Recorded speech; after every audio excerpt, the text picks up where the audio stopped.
El siguiente programa recreativo contiene elementos de lenguaje tipo A, elementos de salud tipo A, elementos sexuales tipo A, elementos de violencia tipo A y B, que pueden ser escuchados por niños, niñas y adolescentes sin la supervisión de sus madres, padres, representantes o responsables.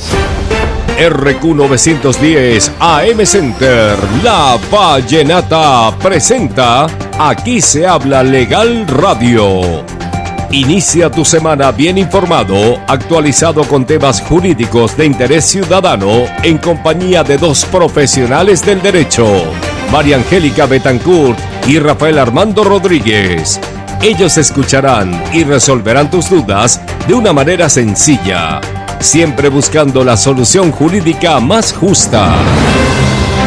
Te advertimos que este programa puede ser adictivo porque ellos siempre buscarán que disfrutes del derecho sin necesidad de ser abogado. Así inicia Aquí se habla legal radio. Muy buenos días legales, feliz inicio de semana, feliz inicio de mes, además para todos los que nos escuchan, siendo las 8:03 de la mañana de hoy, lunes 1 de abril de 2024, retorno de la Semana Santa, de estos días de descanso. Bienvenidos a un nuevo episodio del Morning Show Jurídico de la Radio Venezolana, Aquí se habla legal radio. Hoy, 1 de abril, celebramos el Día Internacional de la Educación, fecha en la que la Asamblea General de las Naciones Unidas lo proclamó en celebración del papel que la educación desempeña en la paz y en el desarrollo de las sociedades, sobre todo en Venezuela. Recordemos que este día tiene como objetivo reafirmar el papel de la educación como derecho humano fundamental y una educación de calidad, inclusiva, equitativa para todos y de oportunidades de aprendizaje a lo largo de toda la vida. Por eso vaya un abrazo solidario para todos los educadores de nuestro país. Y asimismo, debemos recordar que un tal día como hoy, pero de hace 23 años, se promulgó la Ley Orgánica para la Protección del Niño, Niña y Adolescente en Venezuela, como una ley innovadora para su momento y que sigue siendo vigente para todos aquellos que litigamos en el proceso del derecho de familia en Venezuela. Así que bueno, gracias por mantenerse en contacto con nosotros cada lunes en nombre del mayor circuito con alcance nacional AM y FM Center, y además exclusivo de la Vinotinto a través de la señal de RQ910 AM Center La Vallenata. Igualmente agradecemos a todos los que nos escuchan en cada rincón de Venezuela y a aquellos que se conectan a través de la señal de RQ910 AM Center. Ya estamos preparados para compartir con ustedes temas legales de interés ciudadano que escogimos con mucho cariño para todos ustedes y comentarlos durante las 2 horas que tenemos previstas para el día de hoy. Antes de comenzar, debemos dar un agradecimiento especial a nuestra casa y a nuestro equipo que permite que Aquí se habla legal radio sea una realidad todos los lunes, especialmente la dirección general César Javier González, en la gerencia de RQ910 AM Center Alejandro Moreno, en la coordinación Rosmery Llanes. Nuestro operador del día de hoy, Carlos Poche, @tupoche, como productores de este espacio, @aquí se habla legal, y quien les habla, Rafael Armando Rodríguez, con certificado de locución número 59673, y María Angélica Betancourt, con certificado de locución número 59645. Aquí se habla legal radio es una producción nacional independiente bajo el número 32177, y llegamos a ustedes todos los lunes gracias a los amigos de la organización Jurisprudencia del Trabajo. Síguenos como @OJDT Online, y de la inteligencia artificial de los abogados en Venezuela, que es @LexiusApp. Así que bueno, estamos iniciando, como dijimos, una semana nueva, un mes nuevo, además, totalmente contentos y activos. Recuerden que estamos siempre con la mejor disposición de poder ayudarlos, orientar y sobre todo escucharlos para poder ver esos mensajes que recibimos, esos mensajes de voz que nos envían a través de nuestro número telefónico en cabina, que es el 0412-582-0292. Igual es un teléfono que está activo 24/7, donde podrán enviar su mensajito pidiendo alguna consulta y podremos responderle por esa misma vía.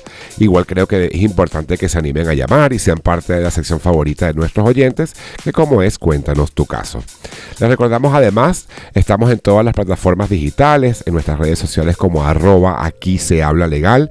Estamos en Instagram, en TikTok, en Facebook, en Twitter, en Trends, en en X, además dijimos Twitter, pero es X ahora.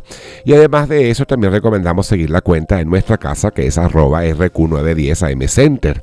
Allí vamos a encontrar toda la información que corresponde a la programación de los mejores eventos nacionales e internacionales, deporte, noticias y muchísimo más a través de esas cuentas, @aquí se habla legal y @RQ910 AM Center. Hoy estamos seguros, bueno, que vamos a disfrutar de nuestras 5 secciones. Recuerden que vamos a ver primeramente actualidad legal, luego casos insólitos, luego cuéntanos tu caso, la cápsula legal, la entrevista legal y migrantes, que es esa sección que hemos diseñado justamente para aquellas personas que están en fase de migración o los que ya migraron y que de alguna forma se encuentran con nosotros todos los lunes a través de nuestras señales de difusión. Les cuento además que hoy tendremos en la sección de actualidad legal nuestro acostumbrado resumen de noticias, donde van a conocer las noticias más relevantes nacionales e internacionales con su toque jurídico y nuestro análisis quizás un poco sencillo de poder entender lo que está sucediendo. Luego en Cuéntanos tu caso vamos a compartir, como dijimos, algunos de los mensajes que recibimos a través de nuestro WhatsApp legal, que es el 0412-582-0292, que está activo gracias al equipo de Panita, porque un Panita nunca te abandona. Pero igual, como no nos abandonamos, les pedimos un poco de paciencia, porque estamos respondiendo todos los mensajes poco a poco. Igual durante el asueto de Semana Santa recibimos bastantes mensajes y bueno, estábamos en esos días de descanso, pero que ya fueron contestados todos sin ningún tipo de retraso alguno. En casos insólitos, hoy vamos a revisar el supuesto de un trabajador en China que fue despedido por acudir muchas veces al baño. Vamos a revisar este caso y a su vez compararlo un poco con lo que serían las leyes venezolanas con respecto a los permisos de los trabajadores. Por su parte, en la cápsula legal, justamente hablaremos sobre los casos de despido de trabajadores en Venezuela y vamos a dar una pequeña guía para esos supuestos que tengan más o menos esos primeros auxilios legales con respecto al tema de derecho laboral y la resolución de los contratos de trabajo. En la entrevista legal, aquí estamos muy contentos. La entrevista legal será de lujo, sin duda alguna, pues nos va a acompañar la doctora Magali Vázquez, que es abogada, académica reconocida a nivel nacional e internacional por su amplia trayectoria en el ámbito educativo y de investigación sobre el derecho penal en Venezuela. Y bueno, va a ser un honor que María Angélica y yo podamos entrevistarla en vivo el día de hoy. Aprovechamos la ocasión para recordar que estaremos de manera presencial y con toda la asesoría legal gratuita que hacemos regularmente nosotros, los días miércoles de 9 a 12 del mediodía en la sede de la Fundación Madiva, @Fundamadiva de Venezuela, en Chacao, en plena Francisco de Miranda, frente al McDonald's de Chacao. Nos va a encontrar justamente allí de 9 a 12 de la mañana, todos los días miércoles, atendiendo los casos y llevando los documentos legales gratuitos. También queremos, bueno, estamos de mucha felicidad dentro de la cabina, porque bueno, no podemos dejar de agradecer a todas las personas que luego del programa nos esperan pacientemente y los vemos a través del cristal de la cabina esperando para entregar sus documentos, sus diligencias, para que nos cuenten efectivamente cómo les ha ido en el trámite en el tribunal y bueno, celebramos juntos cuando ya esa sentencia es notificada, cuando ya estamos esperando el último momento para celebrar quizás esos trámites que están realizando por allí. También en esa onda de agradecimientos queremos darle un especial saludo a nuestro equipo de la casa de Dale Candela y en especial a Jonathan Quintero, quienes durante todos los días miércoles transmiten un micro de Aquí se habla legal radio, que a través de la señal de Candela Pura 91.9 FM, nuestra emisora hermana, compartimos un espacio adicional para poder explicar un trámite jurídico, un buen consejo por esa vía, que le pedimos que no puede perderse, y si se lo llega a perder, porque es a las 5 de la mañana, que saludamos a la audiencia que nos escribe más o menos a esa hora, puede verlo en nuestras redes sociales que nos colgamos rigurosamente los miércoles para que no se pierda nadie quizás esos consejos jurídicos que siempre son importantes. Así que bueno, le pedimos que se preparen, que no se separen de nosotros porque ya hemos dado la antesala de lo que van a ser estas 2 horas del mejor morning show jurídico de la radio venezolana y vamos a escuchar una buena canción. Vamos a ir con Cuando nos volvamos a encontrar de Carlos Vive y Mar Anthony, género vallenato pop. No se olvide que está en la frecuencia de RQ 910 y aquí se habla legal radio. Hoy pagué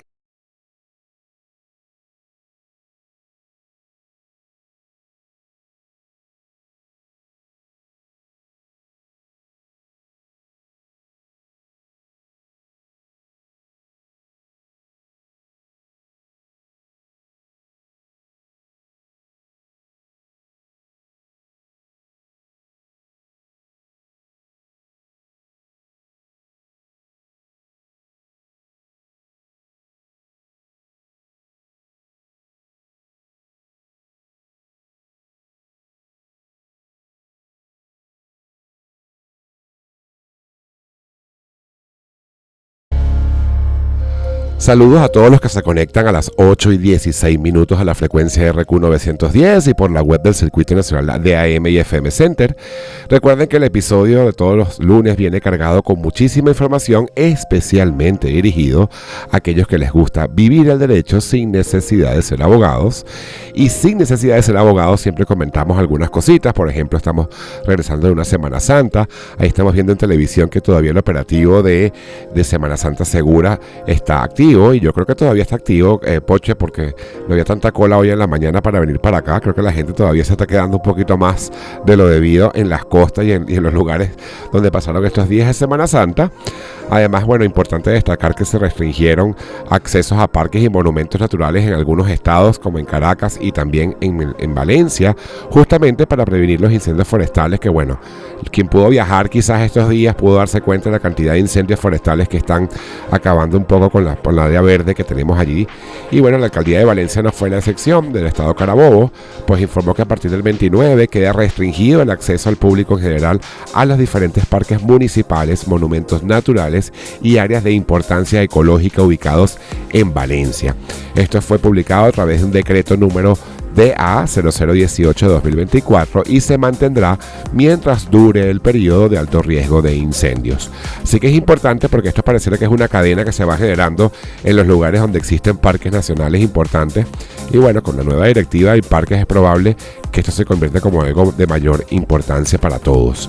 También debemos destacar que la justicia estadounidense desestimó la semana pasada de manera definitiva todos los cargos que pesaban sobre el empresario colombiano Alex Saab, quien recuperó la libertad en diciembre de 2023, como debemos recordarlo. Según consta en una moción con fecha del jueves pasado e ingresada en la corte el pasado viernes, el magistrado federal Robert Scola concedió la desestimación de todos los cargos que pesaba contra Saab tras el perdón presidencial que el pasado 15 de diciembre firmó a su favor el mandatario de Estados Unidos, Joe Biden. Saab, que estaba acusado, entre otros cargos, de lavado de dinero, salió en libertad ese mismo mes de diciembre en un intercambio que se hizo con algunas personas que estaban detenidas en Venezuela y que hasta la fecha no habíamos tenido mayor conocimiento, sino que bueno, ya existe un indulto formalmente en los Estados Unidos contra Alex Saab. Otro tema importante que queremos destacar es que la ONG Utopix computó un total de 32 feminicidios consumados en los 2 primeros meses del año 2024, lo que se tradujo en la muerte de una mujer cada 44 horas entre enero y febrero de este año. En ese sentido, mencionaron que cada 26 horas hubo un crimen de esta naturaleza frustrado al menos por las autoridades. Así que bueno, es un mensaje que María Angélica y yo siempre hemos querido dar justamente por la conciencia ciudadana de protección, de protegernos entre todos y estar muy alertas porque los números están dando una importante información para tomar políticas públicas al respecto. Otro punto es que, bueno, el acusado de intento de magnicidio contra el presidente de la República, Reyergenis Hostos Perdomo, presentó un episodio psicótico e intentó afectar su integridad física. Es el mismo fiscal general de la República, Tadej William Saab, que informó el pasado jueves 29 de marzo sobre lo que ocurrió y detalló que el detenido recibirá atención médica especializada. Entonces, bueno, es importante aclarar porque pareciera que en las noticias estaban indicando que intentó atentar contra su vida y obviamente, bueno, pareciera que hay unos temas médicos importantes que declarar.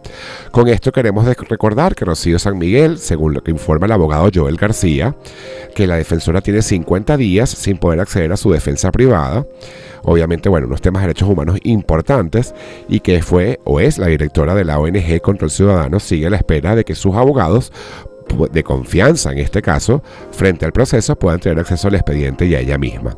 Igualmente queremos recordar que cumple 1000 días detenido el defensor de los derechos humanos Javier Tarazona, de la ONG Funda Redes, que bueno, que fue detenido en su momento en el año 2021 por haber denunciado unos conflictos entre la Fuerza Armada Nacional y las disidencias de la FARC en una zona fronteriza con Colombia, pero que bueno, que cumple hoy 1000 días detenido y que esperamos, al igual que todos los equipos y el grupo de defensores de derechos humanos en Venezuela, que se respete el debido proceso y que se consiga próximamente su libertad. El Ministerio Público además informó que se encuentra en bastantes trabajos de investigación sobre supuestos trabajos de terrorismo y magnicidio, por lo cual está muy claro y muy importante de tener mucha responsabilidad al momento de comunicar, mucha responsabilidad al momento de asesorar, porque justamente nos encontramos en unas investigaciones importantes y por ello es la recomendación de poder ser responsable al momento de realizar algún tipo de comentarios. Obviamente también queremos destacar que durante este fin de semana se observó un gran halo solar desde distintos puntos de Venezuela sobre nuestro sol y hay fotos maravillosas sobre este fenómeno que está ocurriendo con bastante frecuencia. Sin embargo, bueno, sin más preámbulos, ¿con qué vamos en este momento, Poche? Mantente al día con las nuevas tendencias para los abogados. Por eso, vamos con publicidad. Queremos hablarles de OJDT Online. ¿Por qué? Porque décadas de trabajo ininterrumpido hace líder a la organización Jurisprudencia del Trabajo en la provisión de servicios de información, adiestramiento y consultoría en materia de legislación laboral, social y tributaria. Se diferencian y destacan por la incorporación y uso de la tecnología en sus operaciones de la mano de un gran equipo con excepcional talento humano que es Jurisprudencia del Trabajo, como referencia y guía a nivel nacional e internacional. Si quieres conocer más sobre esta organización de Jurisprudencia del Trabajo, te recomendamos que sigas la cuenta en Instagram @OJDT Online y conozcas más sobre sus planes y paquetes, los cuales se ajustan a la necesidad de la medida de pequeñas, medianas y grandes empresas, porque OJDT es el aliado legal, laboral y tributario perfecto en el funcionamiento de toda empresa que opere en Venezuela. Revisemos el acontecer legal de esta última semana. Esto es Actualidad Legal. Sin más preámbulo, vamos a hablar de la actualidad legal del día de hoy, que tenemos noticias de distintos tópicos. Esta es muy importante, Poche, porque debes saberlo, que el futbolista Dani Alves tendrá que comparecer ante la audiencia provincial cada semana y entregar sus 2 pasaportes para que no pueda huir mientras resuelve los recursos de las partes. Tampoco podrá acercarse a menos de 1000 metros, 1 kilómetro de la víctima. Recordemos que él fue condenado en primera instancia a 4 años y 6 meses de prisión por violar a una joven en los baños de la discoteca Sutton de Barcelona el pasado 30 de diciembre de 2022 y ha pasado en la cárcel un total ya de 14 meses. Ahora bien, el futbolista brasileño Dani Alves ha pagado este lunes 1 millón de euros en concepto de fianza en la cuenta de la sección 21 de la Audiencia Provincial de Barcelona para quedar en libertad provisional mientras se tramitan los recursos de la sentencia, informó el Tribunal Superior de Justicia de Cataluña. El exjugador de Barcelona podrá salir, por tanto, de la cárcel catalana de Brans 2 este mismo lunes, o sea, el día de hoy, después de haber pasado más de 1 año y 2 meses en prisión por violar a una joven en una discoteca. Alves ingresó en prisión preventiva el 20 de enero de 2023 y estamos hablando de un bastante tiempo allí.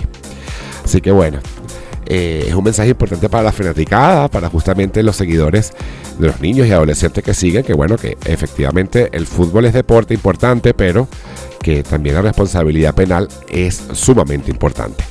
Como segunda noticia, queremos destacar que funcionarios policiales detuvieron a una mujer el pasado domingo 24 de marzo, es decir, no este domingo al día de ayer, sino el anterior, porque presuntamente intentó ingresar drogas envueltas en unas papas a una estación policial. La misma serían para un familiar detenido en Chacao, Miranda. Así lo informó por medio de su cuenta en Instagram el director de Cuerpos Científicos Penales y Criminalísticas del CCPC, Douglas Rico, y precisó que la aprendida quedó identificada como Jainimar Ochoa, de 34 años de edad. Se señaló que fue arrestada bajo el cargo de microtráfico de drogas. Lo que se sabe es que la mujer acudió a la sede de la Policía Científica en El Rosal, en Chacao, a fin de hacer la entrega de algunos alimentos a un familiar. Trascendió que este pariente se encuentra en ese despacho de seguridad por la presunta comisión de delitos de homicidio. Sin embargo, durante la inspección rutinaria, que se hace generalmente, los funcionarios policiales lograron apreciar irregularidades en la forma de al menos 9 papas. Proceden a tocarlas minuciosamente, se determinó que dentro de ellas se encontraban ocultos restos de presunta marihuana, por lo que de inmediato se realizó la detención, en este caso de la mujer, y bueno, lo persigue investigado al respecto. Como tercera noticia, el gobernador de la Florida, Ron DeSantis, sancionó una ley que prohíbe a los menores de 14 años acceder a las redes sociales y exige a los jóvenes de 14 y 15 años obtener el consentimiento paterno. La ley obliga a las plataformas de redes sociales a cancelar de manera inmediata las cuentas de los menores de 14 años y de los menores de 16 que no tengan formalmente la autorización de sus padres, reportó la agencia de noticias Reuters durante esta semana. Además, la normativa exige que utilicen un sistema de verificación de terceros para descartar a los menores de edad de manera rápida, simplemente que no puedan ingresar. Las redes sociales perjudican a los niños de muchas maneras, dijo DeSantis en un comunicado, y la legislación da a los padres una mayor capacidad de proteger a sus hijos. Así que bueno, la semana pasada hablamos de que Telegram sale de España y que ahora encontramos más controles sobre las redes sociales, cosa que es muy importante sobre todo en niños y adolescentes. Como cuarta noticia, el presidente Nicolás Maduro ha propuesto una nueva ley que se llama Contra el Fascismo y todas las expresiones neofascistas en la política y vida nacional, por lo que ha creado una alta comisión para presentar el proyecto ante la Asamblea Nacional electa en el año 2020 lo más pronto posible. Dicha información la dio a conocer la vicepresidenta Delcy Rodríguez en su cuenta de Twitter, ahora X. En sus palabras harían atención a las protestas que ocurrieron en los años anteriores. Asimismo señaló las graves consecuencias para la economía del país, la soberanía y la integridad del territorio comprometidos por factores extremistas que tomaron el Parlamento en el año 2015. Fueron palabras textuales de la vicepresidenta. Además añadió que de lo que existe como situación internacional en torno a Venezuela, pues era importante que existiera un proyecto de ley con una estrategia de intensificar, en este caso, la protección sobre las políticas públicas que se puedan regir en Venezuela con netamente la autonomía. Así que hay que estar atento a seguir un poco esta noticia, porque estaremos hablando que es un proyecto de ley que se está consignando justamente y que va para controlar lo que sería la política nacional de nuestro país. Como quinta noticia, un hombre de 28 años de edad quería quedarse con la mujer de otro de 42, poche, te cuento. Y por eso lo asesinó a tubazos. El caso se registró en la ciudad de Maracay, estado de Aragua, el pasado 19 de octubre. Sin embargo, no fue hasta principios del mes de marzo que se esclarecieron estos hechos. De acuerdo con lo reseñado por el diario El Siglo, la víctima quedó identificada como Ángel Rafael Medina, de 42 años, mientras que el agresor solo fue señalado con las iniciales de su nombre y apellido como JM, de 28. Según fuentes policiales, el detenido confesó que efectivamente mantenía una relación amorosa con la pareja de Ángel. Por este motivo, planificó su asesinato para separarlo de la mujer. Para ello, esperó la oscuridad de la noche, además de un corte eléctrico, razonamiento para atacar a la víctima en el sector Lagunita. Él mismo está ubicado en la parroquia Las Delicias, municipio Girardot.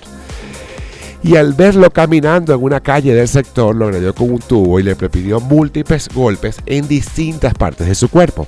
Medina rápidamente fue trasladado al Hospital Central de Maracay, pero falleció al poco tiempo desde su ingreso.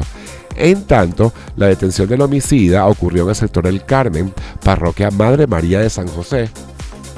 De acuerdo con el sistema de investigación e información policial CIPOL, el hombre presenta 7 registros policiales, 1 por posesión de drogas, mientras que también fue procesado por aprovechamiento de cosas provenientes del delito, hurto de vehículos, robo genérico y microtráfico de órganos.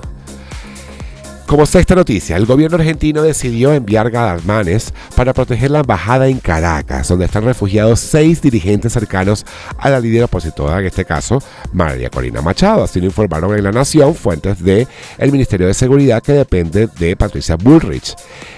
Entonces, en este punto es importante destacar que la situación es un poco cada vez más tensa entre los gobiernos de Argentina y, en este caso, el presidente de la República y los dirigentes opositores que están alojados desde el lunes en la residencia oficial de la Embajada de Argentina en Caracas. Según fuentes de la Cancillería, están sin luz ni agua, presuntamente, por algunos actos vandálicos que ellos quieren proteger en este momento.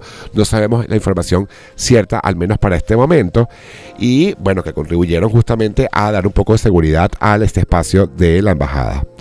La audiencia de Valencia, España, séptima noticia, revocó el archivo provisional e imputó al reconocido actor de cine para adultos Nacho Vidal por un supuesto delito de homicidio imprudente y contra la salud pública. La sección tercera de la audiencia provincial de Valencia decidió que el actor, cuyo nombre real es Ignacio Jordá, deberá enfrentarse al banquillo de los acusados por la muerte del fotógrafo José Luis Abad en el 2019, que ocurrió en la casa de la Anguera de Vidal, durante la celebración de un ritual del sapo bufo que se celebra en España. El auto de la audiencia, en este caso española, que corrige la decisión del juzgado de instrucción número 2, imputa a Vidal por un presunto delito de homicidio imprudente. La decisión se tomó tras un recurso presentado por el abogado del hermano del fotógrafo fallecido. Él ya había sido investigado en su momento y ahora volvemos a traerlo a la palestra. Justamente por un lado, Dani Alves sale con unas medidas provisionales y ahora vemos que también la farándula del cine para adultos vuelve a ser tendencia, al menos en España. Octava noticia. Hola, buenos días, ¿cómo están? Bienvenido a mi programa, Rafael. Gracias por la invitación. Bueno, nada, el Tribunal Supremo de Justicia, el TCJ, declaró procedente la solicitud para extraditar desde España al delincuente mejor conocido como el Niño Guerrero, líder de la banda criminal El Tren de Aragua. Es el hermano. El hermano del Niño Guerrero. En concreto, la Sala Plena del Tribunal Supremo de Justicia dio el visto bueno para que se eleve al país el caso y, bueno, se retorna esta persona a Venezuela. En el texto también se apuntó que Guerrero Flores se detuvo en Madrid, o fue detenido en Madrid, España, el pasado 7 de marzo, pues sin embargo las autoridades de ese país anunciaron la detención el mismo 14 de ese mes, o sea, 7 días después. Así mismo fue. Así es. Como novena noticia, en México, una niña, no es una noticia cualquiera, es una noticia que conmocionó a México, a Venezuela, a América completa, y creo que el planeta que pudo tener acceso a esta noticia debe estar muy triste por lo ocurrido en México. Pues una niña de 8 años salió a jugar a la casa de una amiguita vecinita, pero nunca regresó, y pocos días después la encontraron muerta dentro de una bolsa. De acuerdo con los reseñados por medios locales, Camila Gómez Ortega salió de su casa ese miércoles por la tarde. Ese día la madre de la menor recibió una serie de llamadas de números desconocidos pidiendo una suma de dinero para la liberación de su hija. Eso es lo que se conoció después, porque en principio solamente se había visto las cámaras de seguridad de las casas vecinas, donde la vecina salía con una cesta con algo adentro y se presume que pues era el cuerpo de la niña. Posteriormente, los padres se dirigieron a la casa de la amiga de la niña con quien iba a jugar. Pues sin embargo, ahí estaban asegurando que ella nunca había llegado y que no la habían visto. Funcionarios de investigación iniciaron el proceso y luego de que tuvieron acceso a varios videos de las cámaras vecinas, bueno, del barrio, se dieron cuenta pues lo que había ocurrido. Lo que dice María aquí es importante, porque primero comprobaron que Camila sí había ingresado al domicilio de su amiga. Segundo, que una pareja abandonó el lugar cargando, como dice María, una bolsa de basura a un taxi. Tanto el hombre como la mujer fueron identificados, ella como la madre de la amiga de la niña de 8 años y él como su pareja sentimental. Luego la niña fue encontrada, como dice, durante la madrugada del jueves sin vida en una vía de la localidad de Zacapalco. Rafa, lo importante, se lo hemos dicho en múltiples oportunidades. Tienen que estar pendientes en los ambientes donde se desenvuelven sus hijos. No es que se va a ir solo a la casa de una vecinita, porque fíjense que es más extrema confianza que estar en la casa donde siempre jugaban y miren lo que pasó. Sí, es terrible. Hay que estar. Lo cierto es que hubo una conmoción importante, protestas justamente en el pueblo, la gente está esperando. Esta noticia tiene una actualización, ¿no? Y es importante aclarar, porque luego, si se lo viste, Mari, hubo justicia a propia mano por parte del pueblo. Sí, lo que pasa es que la justicia a propia mano no está muy clara, porque en algunos portales dicen que, bueno, la vecina fue linchada y en otros que no, que está gravemente herida. Entonces de allí a asegurar algo que todavía no está totalmente confirmado, es pues, un poco irresponsable. Lo cierto es que pareciera que esa actualización va por esa vía, buscando justicia a mano propia, cosa que es complicada, pero mira, el mensaje para esta noticia final de nosotros es mucha precaución, cuidado con quien se reúne, no pierdan el control. Tú veas los comentarios de la gente diciendo, por eso que mi hija no va a ninguna fiesta, a ningún lado sin mi permiso, si vaya que yo esté. Pero es que puedes tener permiso. La niña tenía permiso, no era que no estaba sin duda, claro, por eso que te digo, pero es complicado. O sea, hay que tener mucho cuidado y mucho ojo visor como padres, ¿no? Sí. Es lo más importante. Observar el ambiente donde se desenvuelven nuestros hijos, observarlos a ellos completamente, todo. Cada detalle. La salud mental, todo, cada detalle. Así que bueno, ya terminamos actualidad legal y con qué vamos ahora, Poche. Muchos venezolanos están en proceso de migración o ya migraron. Por eso, te invitamos a disfrutar de las noticias más relevantes para aquellos que ya no están en Venezuela. Así comienza Migrantes. Bueno, lamentamos informar que en las últimas horas partió desde México un denominado Via Crucis de migrantes, que es una nueva caravana con más de 2.000 personas rumbo a los Estados Unidos. De acuerdo con lo reseñado por CNN, se trata de la segunda movilización de este tipo que se configura desde el sur de México. Los migrantes de una veintena de nacionalidades, porque es que no es que es una sola nacionalidad, que participan en la caravana tendrán como primera parada la comunidad de Álvaro Obregón. La misma está situada a unos 18 kilómetros de Tapachula, donde planean pernoctar para continuar su viaje las primeras horas de este martes. En concreto, exigen al gobierno de México que les permita el tránsito por el país para llegar a la frontera de Estados Unidos. Nada ya más. va, que un momento, dame permisito. Yo lo que voy es para allá, no quiero quedarme que yo voy es para allá. Ajá. La ley SB4, más reconocida, que es el que el gobierno advirtió que el martes 19, que no aceptará el retorno de migrantes que reciban órdenes de Texas para abandonar los Estados Unidos. Es decir, tú llegaste hasta ahí, llegaste a los Estados Unidos y te devolvieron, por ahí no es tampoco. Ok. No vuelvas a entrar para acá. Entonces, esto luego de que la Corte Suprema de Justicia de los Estados Unidos diera luz verde a la ley que permite a policías arrestar y deportar a extranjeros ilegales en el territorio. Desde la Secretaría de Relaciones Exteriores de México se enfatizó que no se aceptará en ninguna circunstancia repatriaciones por parte del Estado de Texas. En tanto, todo lo reseñado por medios locales, el máximo tribunal estadounidense de mayoría conservadora, con 3 jueces liberales en desacuerdo, rechazó una solicitud de emergencia presentada por la administración de Joe Biden. Pero por otro lado le dieron el indulto a Alex Saab. Ya lo hablamos anteriormente. Pero bueno. Lo hablamos. Lo hablé yo. Cuando te invité a mi programa lo hablaste. Exacto. ¿Qué más me tienes? A ver, ¿qué más me tienes? Bueno, Rafa, te cuento que una organización no gubernamental que se llama Red Reto constituye el Centro Europeo de Migración Venezolana para trabajar la realidad de los ciudadanos del país que salieron de este país, Venezuela, que salieron de manera forzada y viajaron a España en busca de una mejor vida, así como su aportación a la sociedad y, bueno, recabar apoyos para ellos. Para algunos es una diáspora, y para nosotros es migración forzada. Nuestro foco está en el poder incidir sobre las causas y consecuencias de esta migración, explicaron en un comunicado Cristina de Abolio, la coordinadora académica de la Red Reto, Organización de Migrantes Venezolanos. También el objeto principal de esta organización es elevar los niveles de impacto positivo y la incidencia en la sociedad mediante el seguimiento de actuaciones, estrategias, estudios, informaciones de la migración venezolana.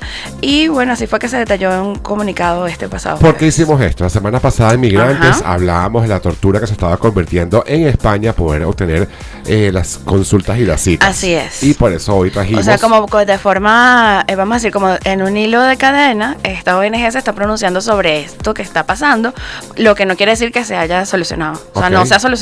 Es el Centro Europeo de la Migración Venezolana, @CEMVE, y que pueden seguirlo para que tengan allí la red de apoyo entre todos los venezolanos que se encuentran en la misma lucha que los que quieren buscar una mejor calidad de vida en España. Mari, más de 60.000 venezolanos han cruzado el Darién en el primer trimestre del año. Más de 100.000 migrantes han cruzado formalmente la peligrosa frontera entre Panamá y Colombia. La cifra equivale a la cantidad de personas que desde enero a abril de 2023 ya tenían 101.000, ya tenemos aún mucho más. Y eso fue información fidedigna de Seguridad de Panamá, que es Juan Manuel Pino, en un video subido en la red social X.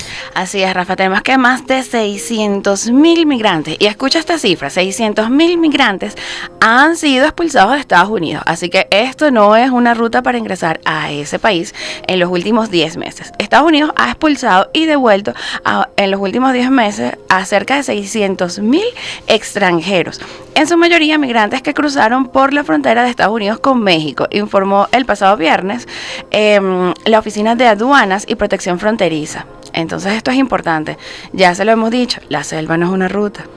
A ver, también tenemos que el mes pasado autoridades reportaron 140.644 detenciones de migrantes que intentaron cruzar esa frontera de manera irregular en comparación con 124.000 en enero. La cifra está muy alejada de los 250.000 detenciones de diciembre pasado, y en total en la frontera de los Estados Unidos se puso bajo custodia a 190.922. Es decir, la cifra incluye a los solicitantes de asilo que se presentaron a la frontera para su caso, tras obtener una cita en la aplicación CBP One. La administración de Joe Biden, que es bastante como confusa, bueno, pero ya se va a terminar, ha sido blanco de constantes críticas por el aumento de la inmigración regular de la frontera de Estados Unidos y México, que ha llevado a que la Cámara de Representantes, controlada por este caso por los republicanos, a poner al secretario de Seguridad Nacional, Alejandro Mayorkas, al borde de un juicio político. ¿Qué es lo que va a pasar? Porque realmente es el que ejecuta, el mensajero. Bueno. El que va a culpar de esto. Pero los números son importantes, es decir... No, y no solamente importantes, hay que crear conciencia. O sea, sepa que esa no es una ruta y que usted se expone su vida y después que llega lo devuelven, entonces no es una ruta ni siquiera para organizar un proyecto de vida. Sin duda alguna.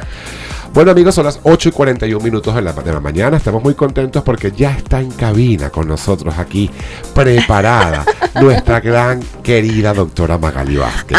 Ella nos va a acompañar estos últimos 20 minutos de primera hora para luego dedicar toda la entrevista legal de la segunda hora con ella. Sin embargo, vamos a escuchar una buena canción, vamos a escuchar Prisionera de tus besos. Ay, Rafael, Carlos ¿qué es eso? Guevara. No te la dediqué para que después se vaya No, a molestar. imagínate, mi esposo me mata. Bueno, para Carlos Guevara, música tradicional venezolana. Recuerde que está en la frecuencia RQ 910 y esto es La Vallenata. Y aquí se habla Legal Radio.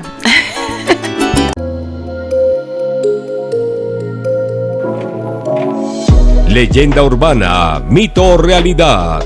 Vamos juntos a la memoria colectiva venezolana desde el ámbito legal.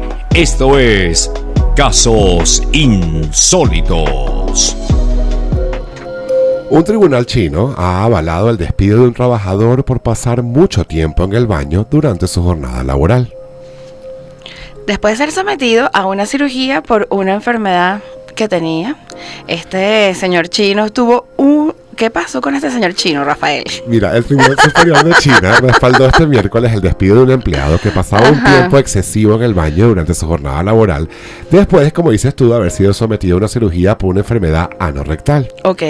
El caso, que tuvo lugar en septiembre de 2015, generó un amplio debate en las redes sociales del gigante asiático en torno a las normas de conducta que el lugar de trabajo y las consecuencias de su incumplimiento. Según se desprende del fallo, el señor Wang, que tras trabajar en la compañía desde el 2006, firmó un contrato indefinido en abril de 2013. O sea, un contrato indefinido. Allí va la primera, quizás el primer tips legal. Y se sometió a una intervención quirúrgica por una enfermedad que padecía en diciembre del 2014. El empleado había sido sometido a una cirugía, como dijimos, anorrectal y sufría fuertes dolores. Tras sanar en enero de 2015, el trabajador comenzó a pasar de 3 a 6 horas diarias en el baño de las oficinas, alegando dolor y malestar. Claro, pero este no es el mismo caso de aquella señora que tú conoces que se metía a dormir dentro del baño de la empresa. No es el mismo. No es el mismo. Ante las continuas ausencias, la empresa registró y documentó las prolongadas estadías del empleado en el baño, lo que llevó a la emisión de un aviso de castigo y despido en concordancia con el sindicato de trabajadores y las normas establecidas en el manual de la compañía. En respuesta, el empleado solicitó un arbitraje pidiendo que se cumpliera su contrato laboral y se le restituyera en su puesto, objetivo que consiguió en una primera instancia. Ante las continuas ausencias, la empresa registró y documentó las prolongadas estadías del empleado en el baño, lo que llevó a la emisión de un aviso de castigo y, como dice Mari, despido posterior. Pero bueno, la empresa apeló de la decisión del comité de arbitraje y llevó el caso a un tribunal. En su fallo, el Tribunal Superior dictaminó que el despido es legal y efectivo, basándose en la conducta inapropiada del empleado en el lugar de trabajo, y estableció que el tiempo prolongado en el baño excedía de las necesidades fisiológicas normales y violaba las normas establecidas en el manual de la empresa. El fallo destacó textualmente: es comprensible ir al baño durante las horas de trabajo, ya que las personas tienen 3 necesidades urgentes. Sin embargo, el enfoque de Wang fue un poco excesivo. Ese veredicto ha generado en China una importante precedente en el ámbito laboral y ha suscitado debates sobre la responsabilidad y obligaciones de los empleados en relación con las normas y conductas en el lugar de trabajo. La sentencia resalta la importancia de cumplir con las regulaciones establecidas por las empresas para evitar consecuencias negativas, incluso en caso de contratos laborales indefinidos.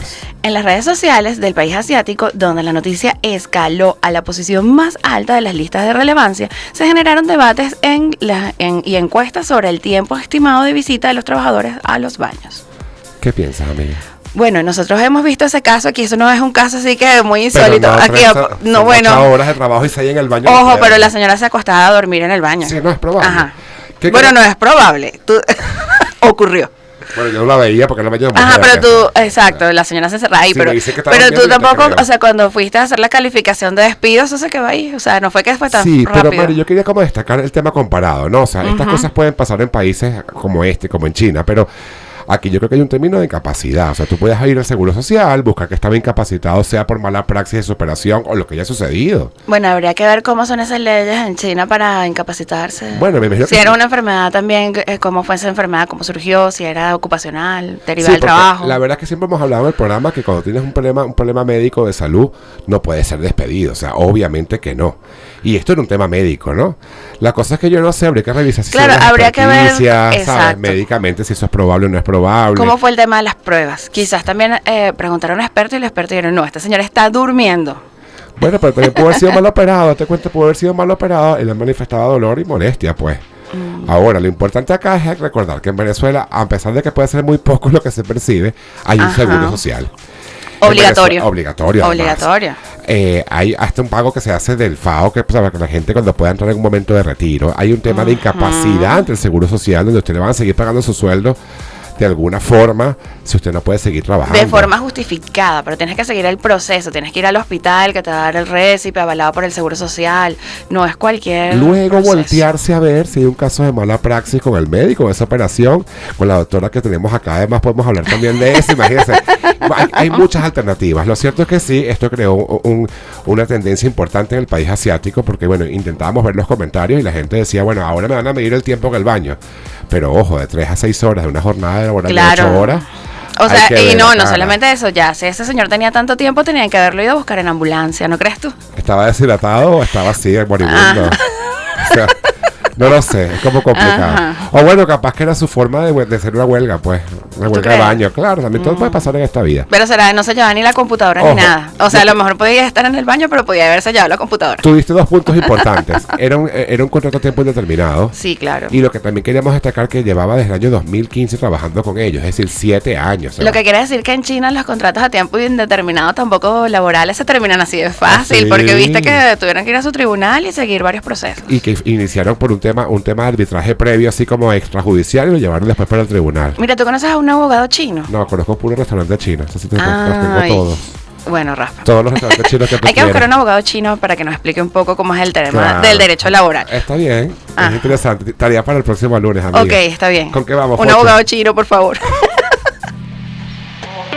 La sección favorita de los oyentes está por comenzar.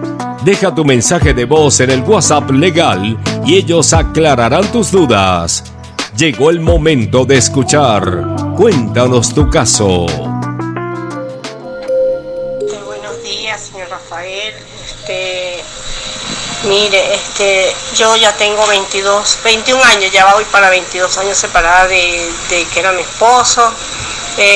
No hay niños, yo tuve 2 hijos y los perdí. Bienes no hay, porque, o sea, prácticamente, o sea, no hay bienes, pues, porque él nunca me compró mi casa, no me compró nada. Él vive en Maracay, pero yo con él tengo contacto es con su hija. Y entonces yo le digo a él para divorciarme, nunca ha querido, todo el tiempo me pone un pero, hasta me dice malas palabras, ¿sabes? Entonces dice que más que él quiere divorciarse, o sea, él quisiera ya salir de eso, pero resulta que no quiere venir. Entonces todo ha sido un problema todos estos años con ese señor. Y sí, yo tengo todos los papeles, yo tengo las partidas de nacimiento de mis hijos, tengo las actas de defunción, la acta de matrimonio, la cooperación de él también la tengo, que yo le tenía una guardada hace muchos años. Entonces, bueno, en verdad que no he tenido o sea, no he tenido una ayuda a quien me ayude para lo del divorcio, porque en verdad que yo no tengo dinero para pagar un divorcio. Y bueno. Señora Nilsa, Ajá. yo voy a hacer algo que me corresponde. Primero decirle que le vamos a ayudar y se lo vamos a hacer sin ningún tipo de costo. Y que le va a responder la presidenta de ASO Divorcio Venezuela. Así es. Adelante. Como única presidenta, único miembro de ASO Divorciadas, les voy a comentar que, señora Nilsen, no entiendo su caso.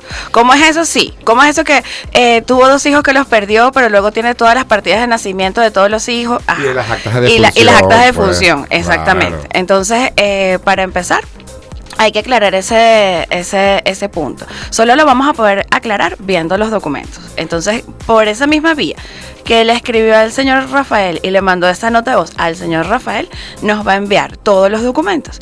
Es muy importante para nosotros decirle que a raíz de la sentencia 1070, que ya tenemos varios trabajos sobre esto en YouTube, donde usted también puede consultarlo, donde está la explicación mucho más completa, usted no necesita seguir persiguiendo a ese señor para divorciarse. Quizás le podemos hacer una llamadita al señor a ver si lo hacemos de mutuo acuerdo, porque va a fluir y va a ser más rápido. Lo llamamos en vivo. Y lo llamamos en vivo si usted quiere. No, mentira. Pero usted no necesita perseguir a nadie. Simplemente ya tomó la decisión, lo vamos a llamar una sola vez más. Y si el señor no quiere o se niega o le dice malas palabras, también usted se va a divorciar solita, porque no es necesario a partir de este momento que estén los dos de acuerdo. Otra cosa muy importante: usted no puede permitir falta de respeto si usted no le ha faltado el respeto a nadie, y si así usted le esté faltando el respeto, él debe tener consideración hacia usted. Entonces, la próxima vez que este señor le diga malas palabras, usted diríjase a la fiscalía más cercana y coloque su denuncia, porque denunciar es prevenir también situaciones de violencia basada en género. Así es. Quiero nada más acotar un poco adicional, que en principio debemos tener claro cuál fue el último domicilio común y así definir cuál es la jurisdicción que nos va a tocar, porque usted dice que su esposo vive en Maracay y usted vive en Caracas, entonces hay que revisar cuál fue el último domicilio común para acudir ante ese tribunal. Y lo posterior es que, bueno, como dice Mari, no hace falta el consentimiento de su esposo. Siempre va a ser más fácil si logramos que vayan juntos, pero si no, no se preocupe. Metamos ese divorcio, y notifiquemos cómo es, denuncie lo que haya que denunciar y, bueno, con nosotros obtenga gratuitamente la libertad. ¿Con qué vamos, tu coche? Un consejito práctico. La explicación de un concepto o simplemente aprendamos juntos algo nuevo del derecho. Escuchemos ahora la cápsula legal. Desde Aquí se habla legal y desde nuestro equipo queremos compartir con ustedes algunos consejos legales si te han despedido del trabajo. Y bueno, ¿no te parece que sea muy justo ese despido? Siempre la salida de un trabajador de una empresa en ocasiones suele ser algo inesperado, o en su defecto sí podría ser esperado por el patrono, pero es una sorpresa para el trabajador, eso no queda duda. Por ello, queremos recordarte que en Venezuela existen desde hace varios años y está en vigencia la movilidad laboral, por lo que en el caso de que un patrono desee realizar el despido de un trabajador, deberá iniciar una calificación de despido ante la Inspectoría del Trabajo, y solo cuando ésta apruebe se puede hacer efectiva esta remoción. Pero Mari, ¿qué pasa si yo no tengo ni siquiera un contrato firmado? Bueno, Rafa, te cuento que los contratos verbales existen y por ello será muy importante que tengas que demostrar estos elementos básicos del mismo. Por ejemplo, si cobrabas un sueldo con regularidad en una cuenta bancaria o asumías instrucciones de uno o varios de los llamados jefes, cumplías horario, tenías carnet, uniforme, pues así debemos recordarte que hay libertad probatoria y por ende todos los elementos que consideres necesarios serán válidos para comprobarlo. Pero, ¿qué es lo justo para pagarme? Si el despido se realiza cumpliendo lo anterior, como dice Mari, se realizará conforme a la ley. Pero si ese despido se hace sin un motivo de ley, entonces el pago debe ser doble y estar conforme a ambas partes para que proceda. Si no es así, Mari. Si no es así, Rafa, y consideras que el monto no corresponde, te recomendamos acudir a la empresa e informar las diferencias. Quizás en esta instancia podrías llegar al acuerdo y estar conforme. Pero si no, Rafa, ¿qué ocurriría? Si no es así, en tu defecto, no te van a dar respuesta, exacto, no te va a pasar nada. No te atienden, y no te atienden. O no hay defecto de tu respuesta, te recomendamos que acudas hasta la Inspectoría del Trabajo para que ellos te ayuden con esa diferencia de prestaciones o citen al patrono para hacer lo que legalmente corresponde. Recuerden que el patrono tiene 5 días después de aceptar, después de ocurrir el despido o la renuncia, para pagar el monto. Y si esto que acabamos de conversar no corresponde a lo que fue tu caso y es algo más específico o algo, 0412-582-0292. Explícanos cómo podemos ayudarte, que aquí tienes una mano amiga para reclamar esos derechos laborales, chicos, importantes de reclamarle a la gente. Así es. Y llamamos a ese patrono en Empecemos vivo. bien abril. Exacto, a abril de llamar patronos que no pagan a la gente. Como la panadería esa, donde ya sabemos que nos está escuchando, ese señor en la caja. Más cachitos ahí por eso, porque no puedo tomarme un cachito de la gente que está clavizada en esa panadería. Exactamente, nos da vergüenza. Exactamente. 8:58 minutos, 8:59, ya son las 9. En cabina tenemos a la invitada, ya vamos a identificar planta y volvemos con lo que todo el mundo está esperando, que es la entrevista legal. ¿Con quién? Ay, con nuestra querida doctora Magali Vázquez. No se separen, que se encuentran en el Morning Show Jurídico de Radio Venezolana, que es... Aquí se habla Legal Radio. Ya volvemos. Buenos días, gracias a todos los que se conectan a esta hora a la señal de RQ 910 AM Center La Vallenata. Continuamos ahora sí con un poco más de nuestra querida invitada Magali Vázquez, pero vamos a publicidad primero. Mantente al día con las nuevas tendencias para los abogados. Por eso, vamos con publicidad. Queremos hablarles de Lexius. Lexius es una aplicación que funciona por web desde móvil o escritorio, a través de la cual tiene acceso a todas las decisiones judiciales, normativas legales vigentes y permite a través de inteligencia artificial la búsqueda rápida y sencilla de lo que deseas. Ellos te permiten que durante 4 días, probando su membresía, puedas ver todas las bondades que te ofrece esta aplicación y además que tengas la oportunidad de tener el derecho comparado también analizado de Colombia, Chile, Perú, Ecuador, Panamá, Uruguay y Bolivia. También incorporaron un asistente virtual que te ayuda a resumir y conocer más fácil el contenido de nuevas sentencias, pero lo último también es que puedes cargar tus archivos Word y PDF, hasta imágenes, para que puedas la inteligencia artificial ayudarte a resumir. No nos creas a nosotros, te pedimos que revises justamente la aplicación, que ingreses a su página web, que es @LexiusApp, porque Lexius App es, Mari, la inteligencia artificial de los abogados en Venezuela y ahora Latinoamérica.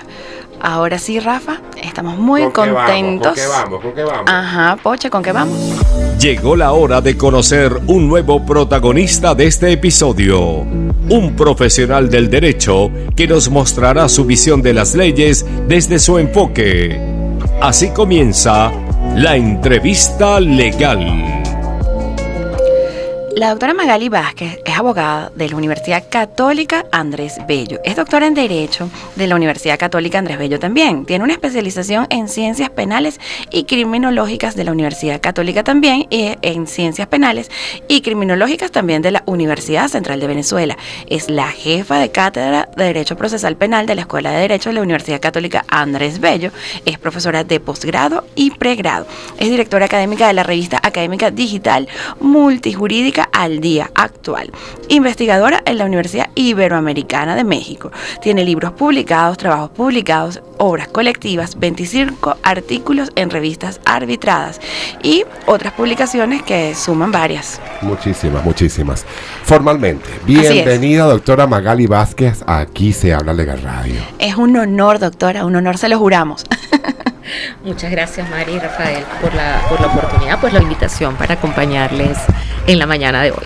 Estamos muy contentos de tenerla acá. Primero, doctora, porque creo que para todo el que ejerce el derecho en Venezuela y para todos los que de alguna forma vieron el derecho penal, han revisado o publicaciones suyas o artículos sobre la ley procesal penal, y creo que lo más importante para nosotros es conocer cómo nació esta pasión por el derecho penal. Bueno, yo creo que primero mi vocación hacia el derecho estuvo muy clara desde mi época de liceísta, ¿no? Yo suelo decir que yo quise ser siempre una abogada que diera clases. Y eso me llevó incluso, antes de estudiar Derecho, a comenzar estudiando Educación.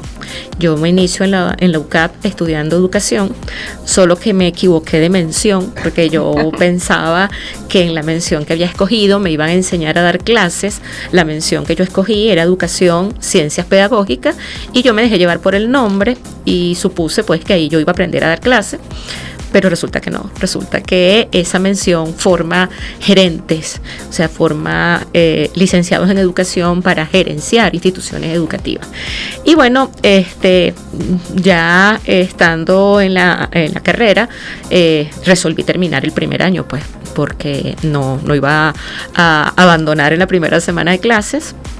Terminé el primer año de la carrera y me cambié a estudiar Derecho con la finalidad de hacer las 2 carreras en simultáneo. No continué luego con educación porque, bueno, me cambié de turno, me cambié de carrera y ya compartiendo con compañeros de mi edad. Porque era muy jovencita cuando comenzó. Tenía 16 años cuando eso comencé a estudiar en la universidad. Y entonces, además, comencé estudiando en el turno de la noche con puros adultos. ¿Y qué le dijo su mamá cuando le dijo, mira mamá, me inscribí en el turno de la noche? Bueno, primero, por supuesto que puso muchos peros con el tema del nocturno y qué sé yo, y peor aún cuando dije que me iba a cambiar de carrera, porque bueno, y entonces, pero bueno, comencé mi carrera de Derecho, pero siempre tenía la idea de terminar educación.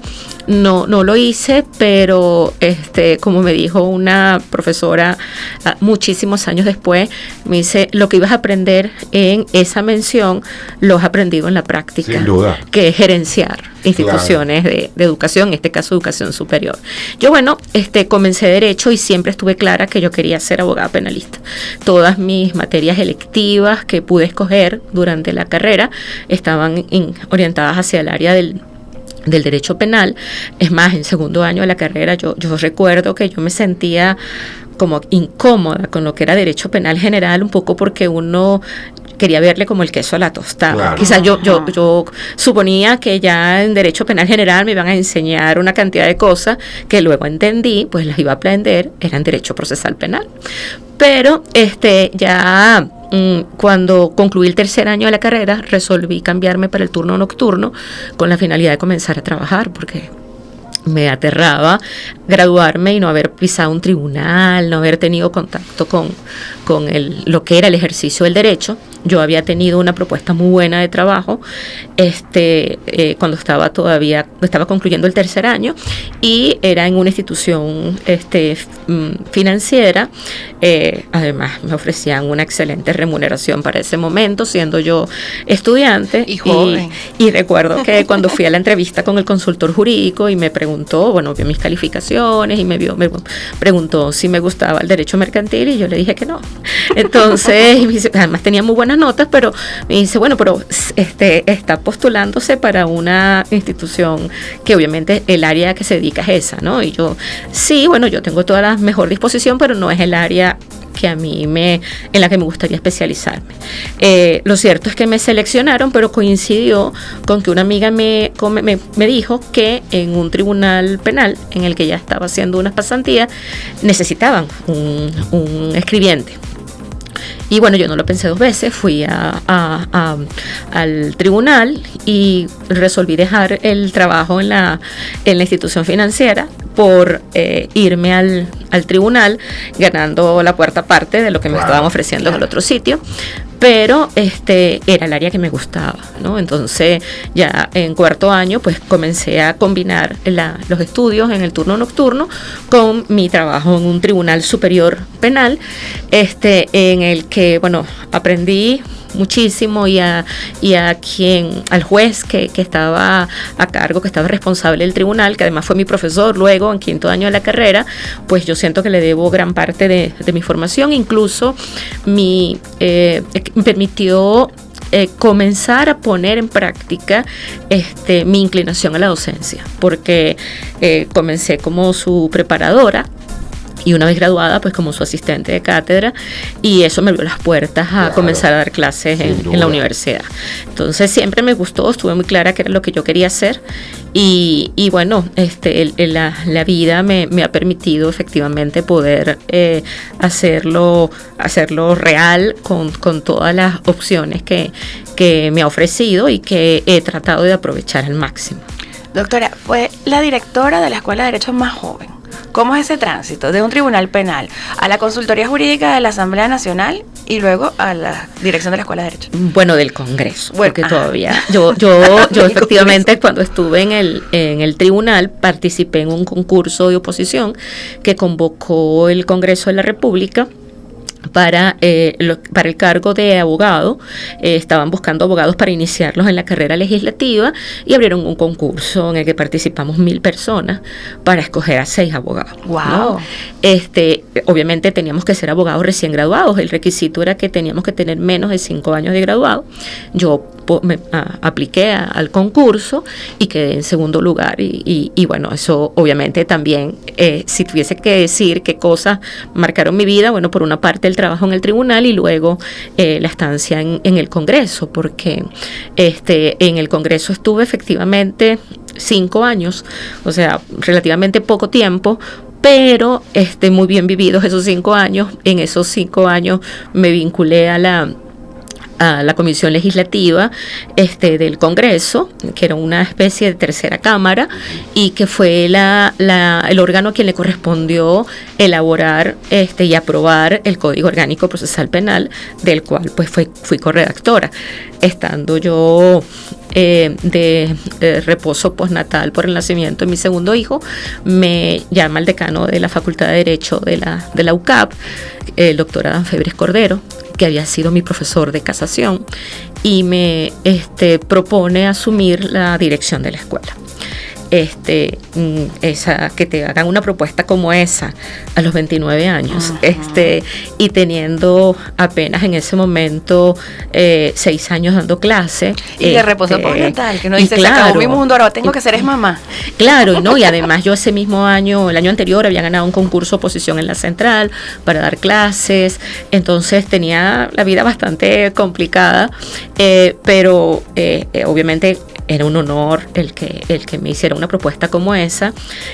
No fue fácil que aceptara porque yo tenía digamos que una cantidad de proyectos en el Congreso, porque además como abogado de la oficina, teníamos los abogados de esa oficina una beca de Fundayacucho para ir a hacer doctorado fuera, o sea, tenía un futuro prometedor quedándome en el Congreso. Uh-huh. Y pero por otro lado era mi universidad y era bueno, como decía, un honor que hubiesen pensado en mí ante tanto abogado ucavista, además muy reconocidos para dirigir la escuela. Lo cierto es que, bueno, me fui con un permiso no remunerado por 1 año, incluso en contra de la voluntad de mi jefe, porque no quería que pidiera el permiso en el Congreso. De hecho, mi jefe me lo negó, me consiguió el permiso un diputado ya fallecido, el doctor Carmelo Lauría, a quien yo aprecié muchísimo, y con el que hablaba de cosas que me gustaban, porque bueno, yo no sabía, y él me lo contó. Sus inicios en el mundo universitario como profesor fueron precisamente como profesor de enjuiciamiento criminal, que era como se llamaba antes. Y bueno, el doctor Lauría me consiguió el permiso porque se trataba de la UCAP, también era egresado de la Universidad Católica, y me fui por 1 año a la Católica como directora de la Escuela de Derecho. Al año siguiente, el padre Ugalde, que era el rector en ese momento, solicitó una prórroga de mi permiso por 1 año más, y el tercer año yo renuncié al Congreso y me quedé en la UCAP. Y bueno, ya en la UCAP tengo muchos años. Bueno, desde los 16 años, no vamos a decir. Sí, pero incluso ejerciendo, o sea, como profesora, acabo de cumplir 31 años en la universidad. Sí, o sea, como mi edad, más o menos. Sí. Y bueno, y desde el año 97 que comencé de directora hasta el día de hoy, pues he estado en cargos directivos en la universidad. Doctora, esta pregunta es obligada, ¿no? Porque usted fue corredactora de lo que es el Código Orgánico Procesal Penal. O sea, usted es como la sobreviviente de los dos mundos. Ajá. Además, viéndolo todo. Ya después de tantos años, con una reforma, además del Código Orgánico Procesal Penal que tuvimos recientemente, ¿cómo lo ves? O sea, es decir, ¿sientes que te faltó algo? Que tú dices, ay, este toque, este brillo, cónchale, ¿cómo hago? ¿O qué rescatarías de lo que era anteriormente el enjuiciamiento criminal con lo que está ahora? ¿Cómo lo ves? O sea, dame tu visión ya amplia de lo mejor de los dos mundos. Bueno, yo creo que el COP, como toda obra humana, era un instrumento perfectible. Creo que en su momento representó no una reforma. Allí, como decía el doctor Jesús María Manzaneda, que es la persona con la que tuve el honor de escribir mi primer libro, precisamente sobre lo que sería el nuevo proceso penal. el COP no representaba una reforma, el COP representó la sustitución de un modelo procesal por otro, ¿no? Y yo veo con mucho pesar que esa obra que se pudo mejorar haya ido más bien en franco retroceso. Al día de hoy el código ha tenido 7 reformas y salvo la última, que yo creo que fue una reforma más bien cosmética, las 6 precedentes lo que hicieron fue, digamos que retrotraernos notablemente a cuidado si una situación peor que aquella que el COP trató de sustituir, ¿no? Yo creo, no obstante, que el código, bueno, todavía, porque es un instrumento que se sustentó en unos principios que son los que exige pues un Estado de derecho y de justicia como el que postula la Constitución. Ese instrumento tiene una gran ventaja, y es que como el código fue preconstitucional y la Constitución de 1999 constitucionalizó muchos de los principios del COP, a pesar de las reformas que ha tenido, pues el COP todavía tiene una serie de principios que son, yo diría, como que inmutables, ¿no? Y por tanto se puede rescatar. Yo por eso pues sigo creyendo en el sistema de justicia penal con todas sus debilidades. Por ello sigo dando clases, ¿no? Porque creo que hay que trabajar en pro de que esto mejore.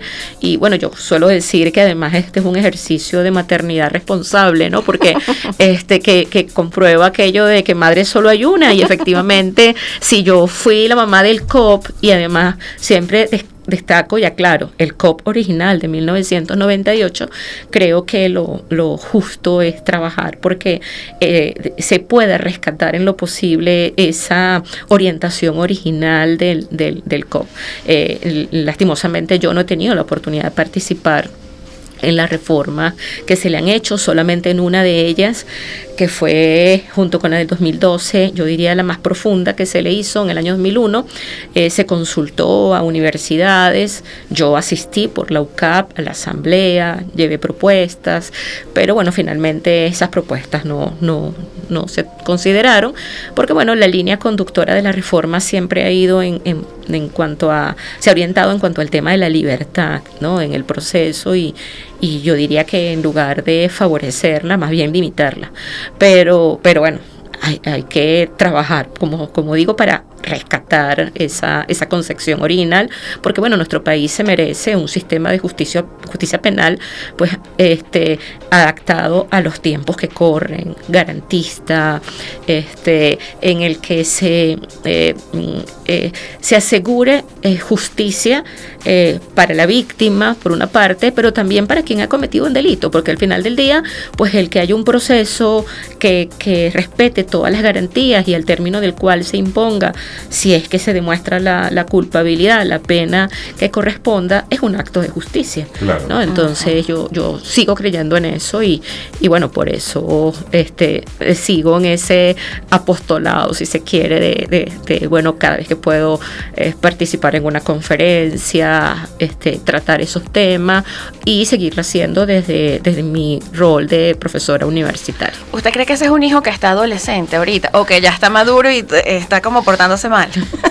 Mira, ese hijo cumple este año precisamente 25 años de vigencia plena, no es ningún adolescente, ya es un adulto, podemos llamarlo un adulto joven, aunque también ya superó la edad, pero bueno, sí, pero como los hijos, independientemente de la edad que tengan, pues siempre van a ser hijos, entonces, bueno.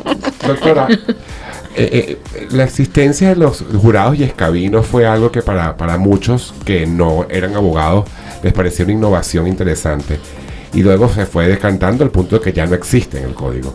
¿Qué piensa de eso? Yo creo que eso es algo que le hizo mucho daño al sistema de justicia venezolano. y comento por qué, ¿no? Yo recuerdo que cuando estábamos trabajando en la redacción del COP, había un actor argentino muy conocido en Venezuela, nos visitó muchas oportunidades. Yo creo que, bueno, todos los que hemos estudiado Derecho Procesal Penal conocemos sus libros, que es Alberto Binder. Y yo recuerdo que Alberto nos decía, ustedes son muy osados, porque muchos sistemas o se han ido por el de modelo de los escadinos o el de los jurados, y ustedes quieren implementar los dos, ¿no? Entonces, claro, porque efectivamente el COP, aunque muchas personas, yo creo que no con buenas intenciones, decían que era una copia de la ordenanza procesal alemana, que estábamos implantando un modelo que era incompatible con nuestra cultura, pues no es así. El COP se inspiró en el proyecto de Código Procesal Penal Modelo para Iberoamérica. Efectivamente, varios de los asesores pues tenían una notable influencia alemana por haber estudiado en Alemania. Nosotros mismos tuvimos la oportunidad de visitar Alemania durante el proceso de, digamos que de definición de los principios que iban a ser informadores del COP, pero fue un código muy a lo criollo, ¿no? O sea, y yo creo que el ejemplo de los escabinos y los jurados es muy emblemático, porque fuimos los únicos que nos atrevimos a tanto, ¿no? Yo creo que esas figuras que se incorporaron, entre otras cosas, con la finalidad, uno, de acercar la justicia al ciudadano y que efectivamente se pudiera cumplir aquello de ser enjuiciado por sus pares, pretendía que las personas no abogadas, que el ciudadano de a pie, o sea, pudiera formar parte del sistema de justicia y pudiera, digamos que experimentar lo que significaba juzgar a una persona, ¿no? Porque el código establecía que para ser escabino jurado mínimo había que ser bachiller, ¿no? Entonces, una persona que no tenía formación jurídica, porque eso sí era una limitante, ¿verdad? Pero podía ser un PhD en cualquier cosa, ¿no? O podía ser una ama de casa, podía aportar a ese juzgamiento otro tipo de conocimiento. A mí no me gusta decir, porque mucha gente decía, bueno, solo iba a aportar sentido común. Yo creo que eso es peyorativo hacia el abogado, porque es tanto como decir que los abogados no tenemos sentido común, ¿no? Ajá. Entonces, creo que era una manera de acercar efectivamente la justicia al ciudadano. Yo conocí de primera mano con personas muy cercanas que tuvieron la oportunidad de ser escabinos, por ejemplo, y de verdad que la experiencia que narraban después de haber sido escabinos es que nunca se hubiesen imaginado lo que significaba estar allí juzgando a una persona, que ahora entendían lo que podía pasar, o sea, lo que podía sentir un juez. Y recuerdo un caso de un ingeniero que era compañero precisamente en la UCAP y que fue escabino en un caso además más o menos complicado, un caso de homicidio, y él decía que él podía dormir tranquilo sabiendo que si esa persona había cometido ese delito, en el juicio no se le demostró, y que él, junto con el otro escabino y el juez, unánimemente, ¿verdad?, se pronunciaron por absolver a esa persona, ¿no? Entonces, quienes habían pasado por esa experiencia, creo que siempre los reportaban de manera grata. Además, yo creo que haber eliminado esas figuras, los escabinos, los jurados duraron muy poco. Ya en la segunda reforma al COP, en el año 2001, se eliminaron. Los escabinos ya se venían prácticamente, habían sido cuasi eliminados a partir de una sentencia del Tribunal Supremo de Justicia, y en el año 2012 formalmente se les suprimió, ¿no?, con esa reforma. Y lo cual yo creo que es inconstitucional, porque cuando el COP se aprobó, que siempre es importante recordarlo, se hizo por unanimidad de todas las fuerzas políticas que hacían vida en el Congreso de la República de la época. Fue demandada su nulidad por razones de inconstitucionalidad durante el periodo de vacatio legis, ¿no? Entonces el COP fue aprobado en el Congreso el 23 de enero de 1998 y entraron en vigencia anticipada tres artículos del código en marzo del 98, pero el código entró en vigencia plena el 1 de julio del 99. Y en ese interín, entre la aprobación del COP y la vigencia plena, se demandó la nulidad del COP por razones de inconstitucionalidad por parte de la Federación de Colegios de Abogados de Venezuela, además, y yo creo que con una orientación más de carácter gremial, ¿no? Porque bueno, que eso afectaba el principio de idoneidad, el que ciudadanos no abogados administraran justicia, etcétera, etcétera, la carrera judicial y todo lo demás. Y la Corte Suprema de Justicia de la época, ¿verdad?, en sala plena, porque no existía la sala constitucional, con la Constitución de 1961, declaró que esas modalidades de participación ciudadana, jurados y escabinos, eran conformes a la Constitución. Fíjense, y se hizo con la Constitución del 61, donde no había una norma como la actual de la Constitución vigente que diga que los ciudadanos forman parte del sistema de justicia. O sea, la Constitución hoy día lo dice de manera expresa. Por eso creo que haber eliminado ambas figuras es contrario a la Constitución. Doctora, ese código, legalidad y los delitos inexcarcelables, ¿cómo podemos entender nosotros de forma sencilla estos conceptos? Bueno, fíjense, es contrario, bueno, al debido proceso y a todas estas garantías propias del debido proceso, el que podamos contemplar delitos inexcarcelables, ¿no? Sobre todo porque mucha de esa declaratoria de inexcarcelabilidad de delitos obedece a unos criterios que son de carácter, digamos que sustantivos, que se endilgan a la privación de la libertad. ¿Qué quiero decir con esto, no? La privación de la libertad durante el proceso. O sea, el que se declare que no se puede optar, como se ha mal dicho entre nosotros desde hace mucho tiempo, a beneficios procesales, y digo que se dice mal porque efectivamente durante el proceso la libertad es un derecho, no es un beneficio.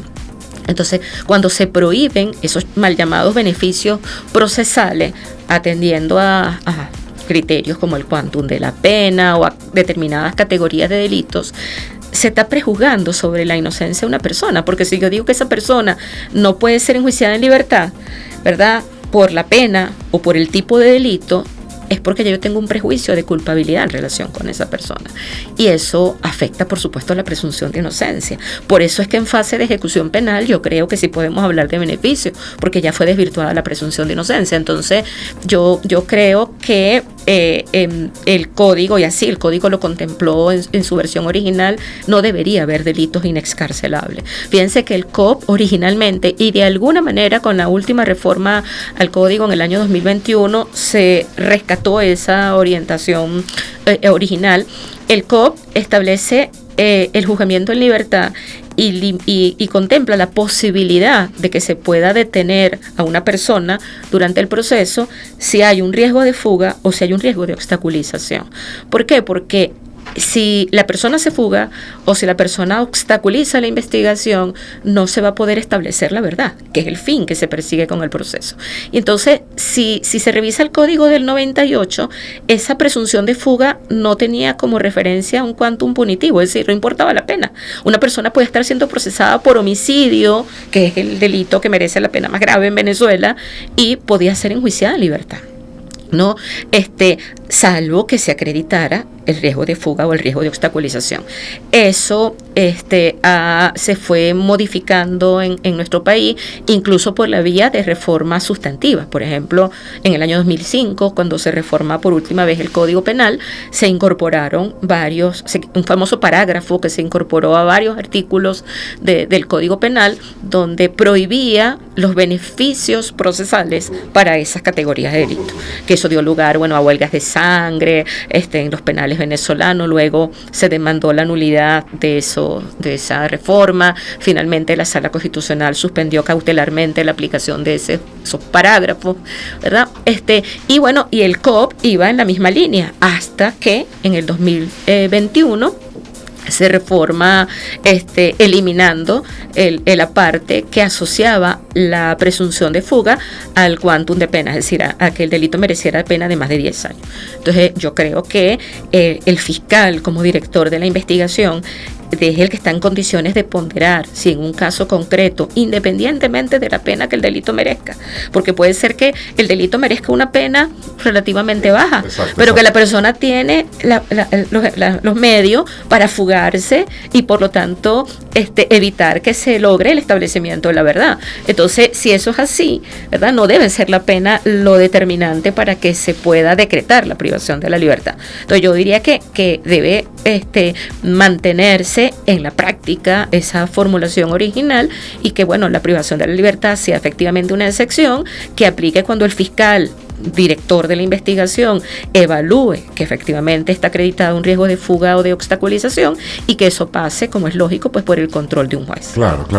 Doctora, a ver, cuando inició el Código Orgánico Procesal Penal se vino con varias figuras como la delación, la admisión de los hechos y una cantidad de figuras que no sé si después de tantos años han sido figuras que son buenas para la investigación o quizás no estábamos preparados para que esto sucediera. Lo digo comparado con dos cosas y no es para inducir la respuesta, sino para que me ayude más o menos a llevar a la audiencia a donde queremos ir. Este sistema se hizo con una transformación formal a lo que veníamos acostumbrados de hacer cosas de culpabilidad. Hablamos de presunción de inocencia, pero hablamos entonces de prejuzgamiento. ¿Qué quiero decir con esto? Hay juicios que se generan en las redes sociales de manera anticipada, por ejemplo. Y en este caso en particular hay figuras asociativas que podrían permitirle al fiscal poder solicitarlas en favor. ¿Cómo lo ves? O sea, parece que hay como que múltiples juegos que puedes hacer en un tablero y no sabemos si verdaderamente ese tablero original era necesario para poder avanzar. Bueno, hay dos cosas. Uno, primero que la figura, por ejemplo, me voy a referir a la admisión de los hechos. La figura de la admisión de los hechos formó parte de una de esas tres instituciones que entraron en vigencia anticipada en marzo de 1998. ¿Y por qué? Porque era una forma de, digamos que, descongestionar el sistema penal. Lo que se quiso durante la vacatio legis era tratar de descongestionar hasta donde fuera posible el sistema para que el COP pudiera implementarse exitosamente, ¿no? Y bueno, a través de la admisión de los hechos, ¿qué sucedía? La persona estaba renunciando a un juicio, pero el Estado también se está borrando un juicio. Entonces eso debería reportar un beneficio para la persona que renunciaba a ese derecho. ¿Y cuál era el beneficio? Una rebaja de pena. Eso permitía que con una sentencia firme ya pudiera optar a un beneficio ya en la parte de ejecución penal, ¿no? Entonces eso, ya digamos que tenía en Venezuela un antecedente, lo que pasa es que no se aplicaba porque era operaba por una pena muy baja, pero en el Código Penal y después en la Ley de Beneficios en el Proceso Penal se contempló una figura que se llamaba Corte de la Causa en Providencia y que permitía que en el acto de cargo la persona pudiera reconocer su culpabilidad y que le impusieran la pena de una vez. Es decir, eso no es que era extraño a la tradición jurídica venezolana, ¿no? Estaba. Lo que pasa es que la pena era algo así como 30 días de arresto, en su momento era como 45 días de multa, 45 bolívares de multa que después se indexaba X, ¿no? Pero eran penas muy bajas, ¿no? Por otra parte, en cuanto a la figura de la delación, tampoco era nueva. Existía en la ley de drogas. Y en la ley de drogas, en aquel momento no se llamaba así, en la ley orgánica sobre sustancias estupefacientes y psicotrópicas, se contemplaba como figura que podía exonerar de pena o podía dar lugar a una rebaja de pena dependiendo del momento en que se verificaba la delación. El código lo que quiso fue, recoger esa figura que algún sector de la doctrina cuestiona, ¿no? Porque son métodos, algunos incluso califican como hasta de inmorales, ¿no? El poder exonerar de pena a una persona porque delate a otra, ¿no? Pero también ante el reconocimiento, como se advierte en el derecho comparado, de que hay casos, sobre todo en la figura de la delación, en casos de delincuencia organizada, donde si no es a través de alguien que forma parte de la organización, no vas a poder descubrir el hecho. Entonces, el Estado sacrifica, digamos que el juzgamiento de una de esas personas en área de descubrir hechos más graves o poder desmantelar a la organización.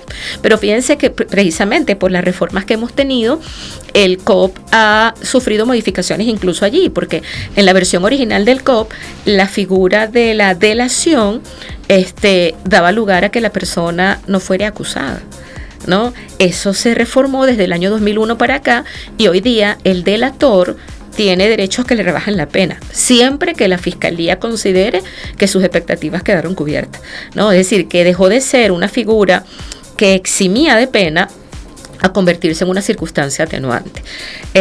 Creo que en muchos casos termina siendo un arma a la cual se ha acudido, a mi modo de ver, de manera no muy clara, ¿verdad? En casos que han tenido alguna repercusión, sobre todo en materia de delincuencia económica, entonces se ha acudido a la figura de la delación para descubrir a otras personas a quienes no siempre se les endilga un hecho más grave. Creo que la figura de la admisión de los hechos se ha terminado convirtiendo en una alternativa, porque bueno, personas que tienen están acusadas por un delito muy grave, digamos que donde las pruebas que puede haber en su contra serían abrumadoras, bueno, la opción de admitir los hechos le asegura una rebaja de pena. Entonces, incluso en algunos casos, y eso lo empalmo con lo que decía Rafael, pudiera ser que se sienta precisamente por esa difusión que determinados hechos pueden tener a nivel de opinión pública, la persona pueda sentir que bueno, que ya está condenada, porque por esa presión justamente pública que puede influir en el ánimo del juez, bueno, se enfrenta a una sentencia de condena, y antes de llegar a ese momento es preferible admitir los hechos para obtener una rebaja, ¿no? O sea, ese no es el deber ser, pero son situaciones que efectivamente pueden ser propiciadas en razón de esa presión, llamémosla popular. Claro. Doctora, esto nos lleva a una pregunta que a nosotros, pues quizás como abogados, ya es una pregunta, pero lo vemos como un fenómeno. Los juicios en redes sociales. ¿Qué opina usted de eso y el debido proceso? Bueno, por supuesto que eso es también lesivo a lo que es el debido proceso. Y fíjense que ahorita también relacionándolo con lo que comentábamos hace poco, imagínense hoy día si tuviésemos escabinos y jurados con todo lo que se ve a nivel de redes sociales, o sea, sería prácticamente imposible constituir un tribunal con escabinos o con jurados, porque bueno, todo el mundo se entera de todo a través de las redes. Uh-huh. O sea, ojo, y no quiero decir con eso que justifique, porque ya antes lo comentaba, la supresión de esa figura. Yo creo que lo que no debe ser es lo otro. O sea, que se enjuicia a una persona a través de redes. ¿Y por qué digo que se la enjuicia? Bueno, porque desde el mismo momento en que está siendo sujeto de investigación, se le expone en las redes sociales, se transmite, a veces se difunden actos de investigación, lo cual es contrario a la ley, ¿verdad? Porque al final del día esa persona que está siendo investigada tiene derecho no solo a que se le presuma inocente, sino a que se le trate como inocente. Entonces, eso le hace un flaco favor al sistema de justicia, porque el juez se siente presionado. O sea, porque imagínense, todo el mundo ha visto o ha tenido noticia de lo que presuntamente hizo un fulano. Entonces, ¿cómo hace el juez para resolver en sentido contrario a esto?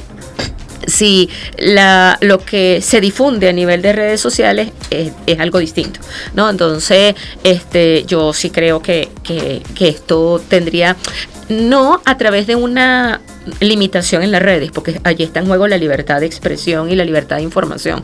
Yo creo que el cuestionamiento no es propiamente, digamos, que a la red en sí misma, la red social, sino a que personas que están vinculadas con el proceso difundan información que no deben difundir a través de las redes sociales, ¿no? Entonces, eso es como un artículo que en una oportunidad leí que decía algo así, que hablaba de la corte tuitera. O sea, es como que, claro, a través de Twitter, la corte malandra y la corte, bueno, de X hoy día y de estas otras redes, entonces se termina condenando a una persona, pues. Entonces, ¿cómo?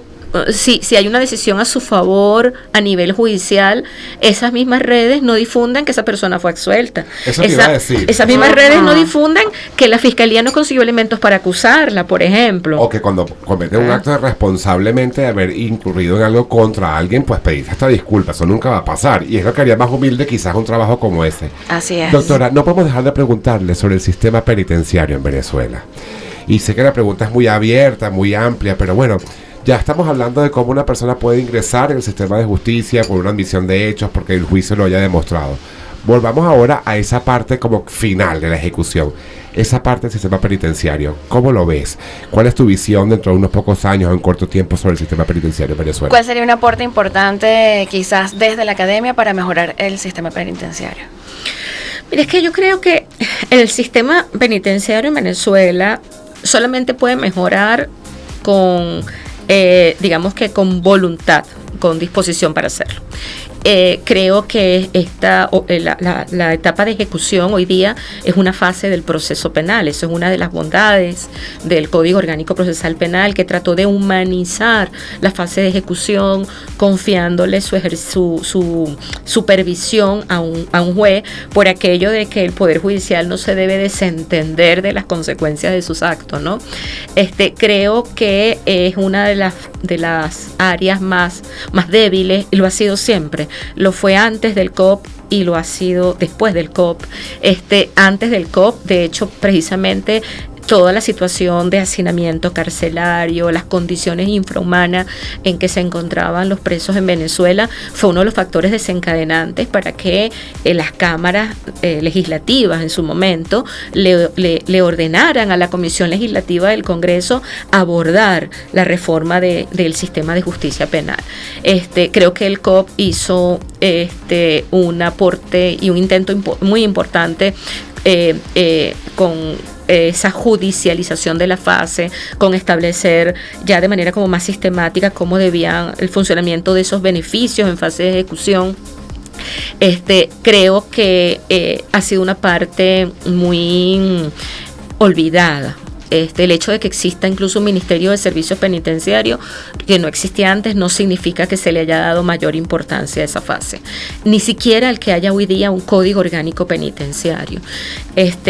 Creo que como sucede en algunos ordenamientos, el periodo de ejecución penal, como lo postula además la Constitución, debería ser un periodo para que la persona se pueda rehabilitar. Claro. Y en Venezuela ni antes ni ahora los internos se rehabilitan pasando por una cárcel, porque bueno, antes por unas razones, hoy día por otras,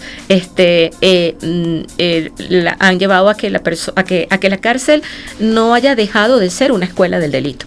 Entonces, y siendo que hay mecanismos que posibilitarían esa humanización. Desde hace muchos años existen en Venezuela figuras como la redención por el trabajo y el estudio, la redención de la pena, opciones de libertad condicional, el régimen progresivo que establecía inicialmente la ley de régimen penitenciario, hoy día Código Orgánico Penitenciario, pero creo que es un tema de fuerza, de voluntad, de disposición, ¿no? Y lamentablemente, pues los presos en Venezuela nunca han sido una prioridad. Doctora, usted es formadora de ciudadanos, y digo formadora de ciudadanos porque quizás cuando llegan a la universidad muchas veces llegan como llegó usted, con 16 años. Si yo tuviera que preguntarle un mensaje para esas personas que hoy en día inician su carrera, bien sea en Derecho o en otra área de conocimiento en la universidad, ¿cuál sería su consejo para esos estudiantes? Bueno, primero que nada que se formen, ¿no? Yo soy una convencida de la meritocracia, de que en este país, ¿verdad?, a la gente se debe formar y que se debe priorizar en algún momento a quienes tengan formación. Yo no podría decir lo contrario, incluso digamos cuando yo misma he tenido la fortuna de que a pesar en su momento de la juventud se me dieran posibilidades, ¿no? Y yo por eso creo mucho en la juventud, creo en que a veces la juventud no puede ser una excusa, ¿no? Cuando a veces la gente dice, no, es que es inmaduro por su juventud, o que por la juventud no se les puede asignar a tal o cual responsabilidad. Yo con eso no estoy de acuerdo, pero para que eso sea así hay que formarse, y entonces ese es el primer mensaje en la carrera, en el área en que uno quiera. No tiene que ser necesariamente una carrera universitaria. Hoy día hemos visto pues por muchos estudios tanto en Venezuela como en el exterior que los chicos se están inclinando por carreras cortas, ¿no? Pero no importa si es una carrera corta, si es una carrera larga, lo importante es formarse, ¿no? Formarse en el área en la que uno se sienta a gusto. También a veces se estudian carreras porque, bueno, es la tradición familiar, qué sé yo. No, yo creo que hay que estudiar lo que uno le gusta, con lo que uno se pueda sentir efectivamente, que puede generar un aporte.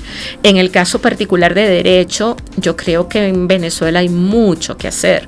Y además, también se ha creado se ha generado la falta de creencia de que el derecho es una carrera como muy local y que es muy específica, y no es así. O sea, nosotros vemos abogados ahorita en responsabilidades de distinto orden. Al que le gusta litigar, litiga; al que le gusta dar clases, investigar, ser consultor, sí, emprendedor, etcétera, etcétera, ¿no? Entonces, yo creo que hay que insistir en eso, en el tema de la formación, en que no nos quedemos además con lo que recibimos a nivel de estudios formales, el preocuparnos. Hoy día hay muchas opciones que hay que revisar, eso sí, como decimos los abogados, a beneficio de inventario. Exacto. ¿Verdad? Pero que si yo tengo la formación, voy a tener también la capacidad para ver algo que yo me llega con cualquier cantidad de opciones formativas que hay a nivel de las redes. Esto sí, esto no. Pero sí, creo que el mensaje es ese: hay que estudiar, hay que formarse y hay que trabajar pues en pro de la construcción de este país. Doctora, nos queda muy poco tiempo. No, pero yo quiero más. No, yo también, increíble. Además tengo varias preguntas más en el tintero. Yo también, pero para mí es muy importante decirle algo, doctora. Yo en el 2023 me emocioné muchísimo cuando usted fue nombrada individuo de número de la Academia de Ciencias Sociales. Cuando uno ya se vuelve como abogado más mayor, o sea, es decir, como yo, pues que me hice más mayor, uno va valorando estas designaciones. Y lo digo con toda la humildad. No, sí, claro. ¿Sabes? Porque yo digo, hay méritos que se merece la gente en el gremio. Y cuando estas cosas pasan, es como que un golpe a la realidad de decir, sí, la preparación es reconocida por la misma Academia de Ciencias Sociales. ¿Cómo lo asumes? Es decir, ¿cómo sientes que eso en tu momento? Lo digo porque, bueno, ya comentaste que fuiste muy joven, la directora de la escuela, que tomaste decisiones muy joven, y yo te veo, ¿sabes? La flor de la academia, bella, de la investigación, o sea, como que tienes tanto para dar y que seas reconocida de esa manera. ¿Cómo lo percibes? Bueno, por supuesto que como muy honrada con esa designación. Yo aprovecho para comentarlo. En los próximos meses ya debo incorporarme formalmente. Aún no lo he hecho porque, bueno, estoy concluyendo mi trabajo de incorporación a la academia. Estoy participando con derecho a voz desde que fui designada el año pasado, y para mí fue un honor, porque yo creo que para cualquier profesional el ingresar a la academia, en este caso de ciencias políticas y sociales, pero lo mismo podría decir a alguien, un médico, la Academia de Medicina, un economista, la Academia de Ciencias Económicas, o sea, ingresar a esa corporación a ese donde recinto. Está, claro, es que no solamente es el lugar, es lo que eso representa, o sea, donde se supone que están las mentes más lúcidas, más claras, que pueden hacer los mayores y mejores aportes al país. Para mí, pues eso es algo que bueno, no cabía en mí con esa designación. Y nuevamente, Rafael, como dices, yo creo que al final del día es una ratificación del reconocimiento al esfuerzo y al estudio. Porque bueno, ingresar a la academia supone tener unas credenciales, y no es aquello de que el papel aguanta todo, ¿no? Sino que efectivamente se pueda acreditar. O sea, una obra jurídica, por lo menos en el caso de la Academia de Ciencias Políticas y Sociales, una trayectoria como docente, el haber alcanzado determinado escalafón, ¿verdad?, académico. Es decir, son una serie de atributos, de condiciones que se exigen, que bueno, obviamente mucha gente las cumple, pero que se haya considerado el nombre de uno para optar a un sillón en ese recinto es algo demasiado valioso. Mira, Mari, yo voy a ser responsable, 9:57. Muy responsable. Creo que la audiencia que nos ha acompañado hoy merece que veamos un poquito más rápido. Nos quedó pendiente, doctora, la inteligencia artificial, cosa que está bien hablando últimamente. Así es. Queríamos hablar del tema de la mujer dentro del derecho, muchísimos temas más, y esto viene con una segunda parte de la entrevista. No sabemos cuándo, pero vamos a hacer la agenda porque sabemos lo complicada que es, y que hoy está aquí justamente porque no hay consejo de de decanos allá. Yo dije, bueno, este era el día. Pero vamos con una sección que se llama preguntas rápidas y respuestas muy cortas para poder terminar. ¿Empiezas tú, Mario, o yo? Tú. Día y mes de nacimiento, no hace falta el año. 11 de febrero. ¿Cree que por ser mujer se le hizo más difícil? En algunos casos sí. Signo zodiacal. Acuario. Su comida favorita, la que se puede comer todos los días. Ay, yo muchas, pero pescado. ¿Cree en el matrimonio?